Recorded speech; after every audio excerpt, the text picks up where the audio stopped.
So that recognition is, I'm really humbled by that recognition. I think that being nominated by a fellow doctor means a whole lot in terms of my character, my integrity, my professionalism, and my ability to be as competent a physician as I can. So I'm incredibly honored and humbled to be recognized as a top doctor at Castle Connolly. It is because it commands respect from my colleagues, and to me that's the best recognition, the best reward, to be able to be recognized by my colleagues who feel safe and are trusting of me as a competent clinician and an educator to take care of patients, to do the job and responsibilities that I'm been tasked to do. And to be recognized in this way is an immense pleasure and honor. So I decided to become a physician because of, really it was tied to personal events. I've had family members, loved ones whom I lost to chronic and terminal illnesses such as cancer, stroke, even vascular dementia. And to me, it's a way of really giving back. And I really developed from childhood and even throughout my upbringing, the philosophy of giving back to the community and really paying it forward. And I felt that my life was called to serve, and that really is the impetus for my decision to become a doctor, because I really see it as a calling and at the same time as a commitment as well, to be able to do good and to pay it forward to as many people as I can from all walks of life, regardless of their sexual orientation, gender identity, their ability to pay, their immigration status, and their abilities and or disabilities, and so forth. And for me, internal medicine is my first love. It's a field that really commands a lot of critical thinking and problem solving skills, which I do have as main attributes. And because I was very close to my grandparents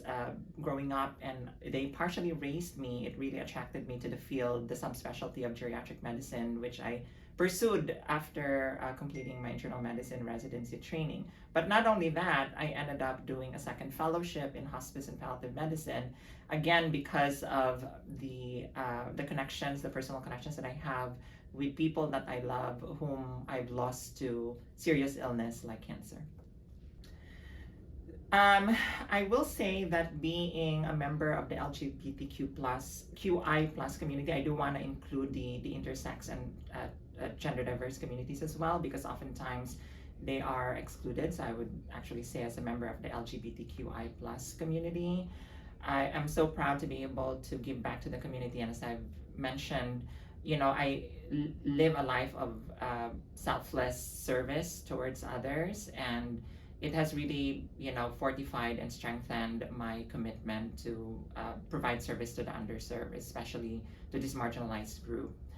I was born, I'm a woman of Asian descent, but I was also born transgender. And for me, being able to identify multiple intersectional identities, being an immigrant, being Asian, being Filipina, being born trans, I think that I have a lot to offer as far as the reach that I could to all the different marginalized populations and those individuals who carry marginalized identities. And that's what I'm doing now. I think a lot of my advocacy around social justice and health equity, and with a vision to aim for equality in healthcare, has to do with my passion and devotion and love to the community that I belong in, because we are often oppressed, we're often marginalized, and we can already hear in the media and this current political and social climate that there's a lot of rollback, a lot of attempts to roll back the rights, and furthermore perpetuate oppressive practices around the community, but most especially the trans and gender diverse communities. Yes, so there's tremendous opportunities for research. In fact, well, not just in research, I think there are multiple domains that that can really be utilized to expand um, emphasis on the care of the LGBTQI plus communities, whether it's in research, whether it's in education, whether it's in healthcare. We know that the literature shows that even though there's a growing body of evidence to support the needs and preferences of care and all the healthcare disparities that are inflicted upon the LGBTQI plus community, there's still room for much improvement. And when we compare the state of the literature and evidence around of inclusive and affirming care for this community compared to other subspecialties such as cardiology, oncology, this domain is still pales in comparison as far as the vastness and the robustness of research. Furthermore, I think that we have lots of opportunities to include and integrate curriculums that are centric towards the care of the LGBTQI plus communities. In fact, when I was a medical student and even pursuing residency here in the States and fellowship, I did not necessarily have a lot of exposure to medical content and healthcare content, really emphasizing the needs of the LGBTQI plus community. And I can say with hand on my heart that even to this day, there are still gaps in the curriculum that includes this particular community. I pray for a day where we don't exist in silos and that this is just gonna be second nature to everyone, and the LGBTQI plus community will not be dubbed or labeled as a special population that needs additional emphasis, because it should really just be integrated and embedded as part of day-to-day standards of care. I think that we've definitely come a long way, and certainly there's a lot more to be done. And as I said, I can't help but also be vocal about what is going on now, especially regarding gender-affirming care for our LGBTQI plus youth, and especially the trans and gender diverse youth in various states that are not getting the proper access to inclusive and affirming care because of disinformation that is being propagated down there. So it's also has to do with a lot of public policy, advocacy, and changes, in addition to research and education. I will say that it has significantly impacted GLMA,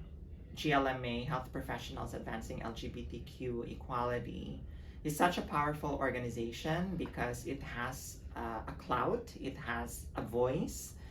and being a member of the board for GLMA, that really allowed me and propelled me to stand by its mission and to magnify the work that I have been doing on my own within my institution, as well as the work that I have done alongside my great peers and colleagues and friends within the GLMA board and also the GLMA organization as a whole. We've done much work as far as fighting for change, in policy making, to be able to publicize the work that we do, to be able to diversify our constituency, and making sure that we provide education that is free from bias, that is inclusive and affirming for every single member of the LGBTQI plus community and their allies as well, that we have not shied away from releasing policy statements and other important pieces of information around our stance against oppression and bias and discrimination. And we have such a wonderful leader in our president, Jesse Goad, and also Alex Sheldon, our executive director, who have just been really instrumental in steering the ship, towards much success. I think that there's still a lot more to be done, and in terms of our advocacy around education, research, and changing practices all over the nation.